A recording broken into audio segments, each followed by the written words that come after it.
The fastest way to lose power is to open your mouth and explain yourself.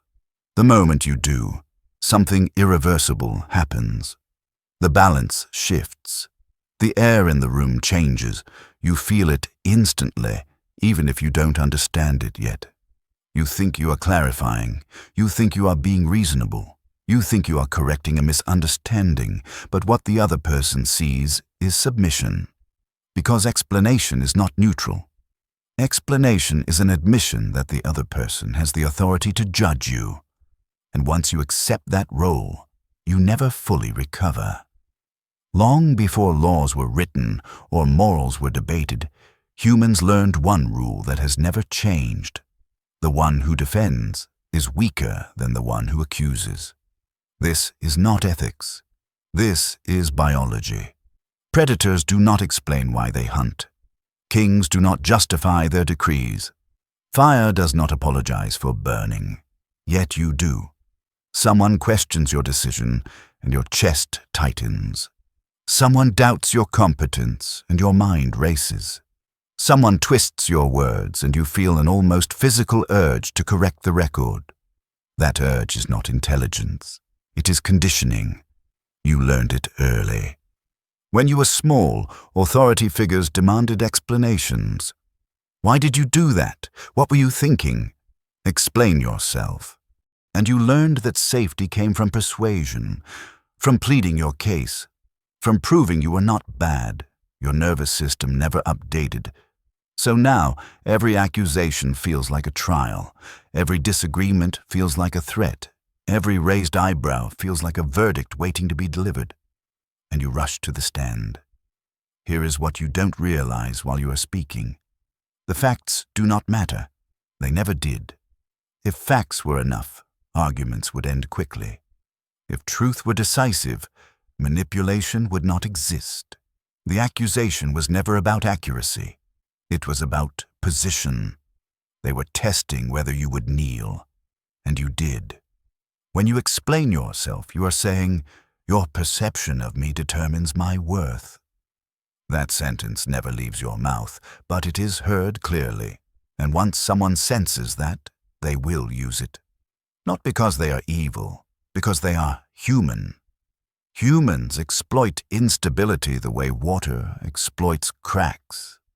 The moment you begin listing reasons, providing context, offering justifications, you have exposed where your balance depends on them.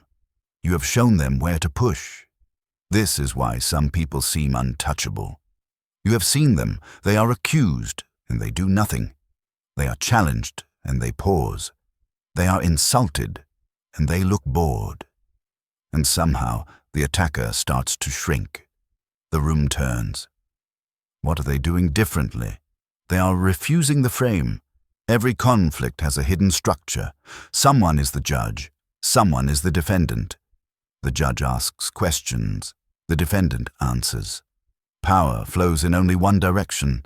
The moment you answer, you accept the role. The moment you stay silent, the structure collapses. Silence in a confrontation is not emptiness. It is pressure. Most people cannot tolerate it. They rush to fill it because silence forces self-awareness. When you remain quiet, the other person is left alone with their aggression. They hear themselves. They feel exposed. They begin to justify their own behavior. Watch it happen once and you will never forget it. They will soften. They will reframe. They will backpedal. Not because you dominated them, but because you refused to submit. This is why manipulators fear silence more than insults. An insult can be argued with. Silence cannot. Sometimes silence is not practical. Sometimes words are required, but never defensive words. Defense validates the attack. Instead, you redirect. Someone says, "You're irresponsible." You do not argue responsibility. You do not list accomplishments. You say nothing for a moment. Then you say calmly, "That's an interesting conclusion." And you stop. You are not agreeing. You are not denying. You are placing the weight back on them. Now they must carry it. If they press, you observe. What makes this important to you? Notice the shift. You're no longer on trial. They're explaining themselves to you. This is how frames flip. Another option is agreement without shame. Most people confuse accountability with humiliation.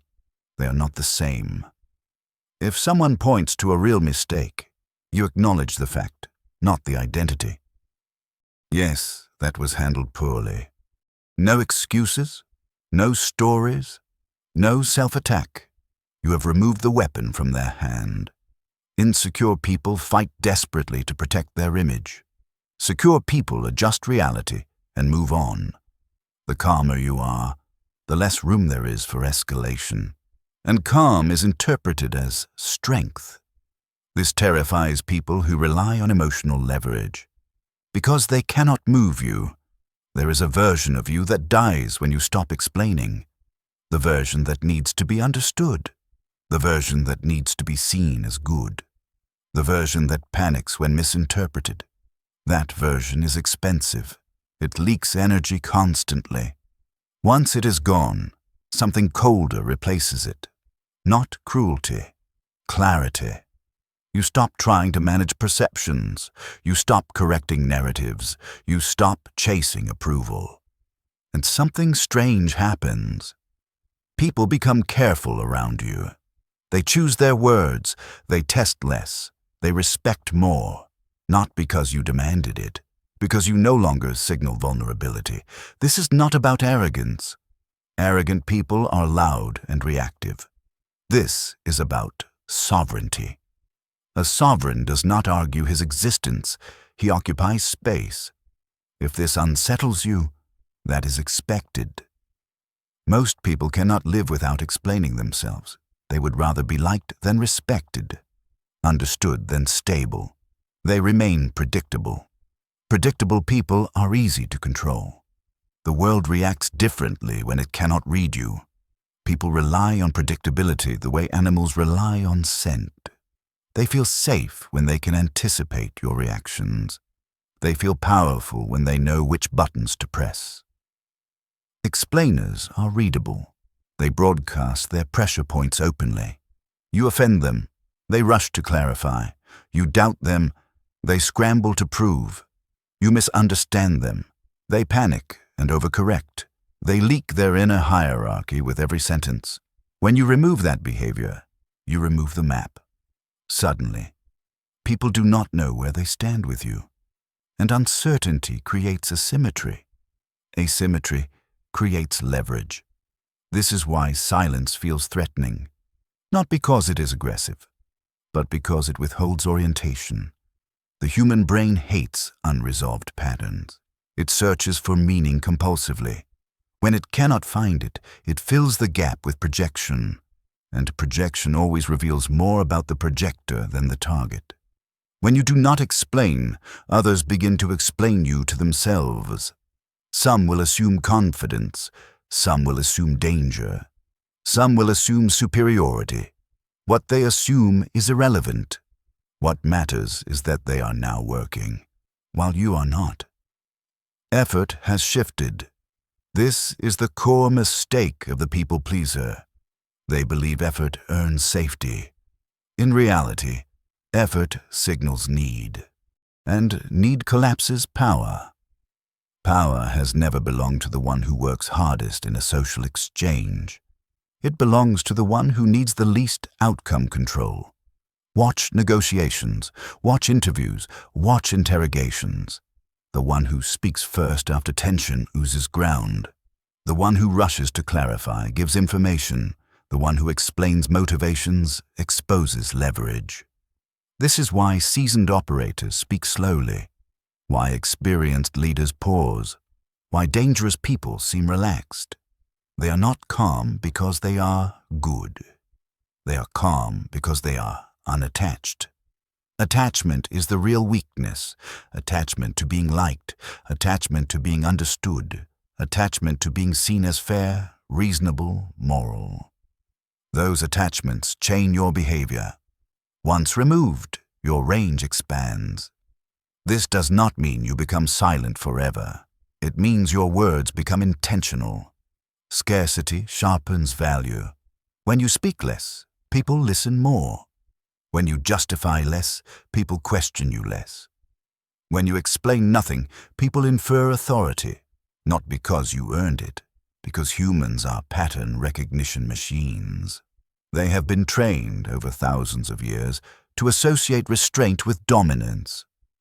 The loudest animal is rarely the alpha. The alpha does not need to announce itself. This is why emotional restraint is misinterpreted as confidence. Confidence is irrelevant. What matters is non-reactivity.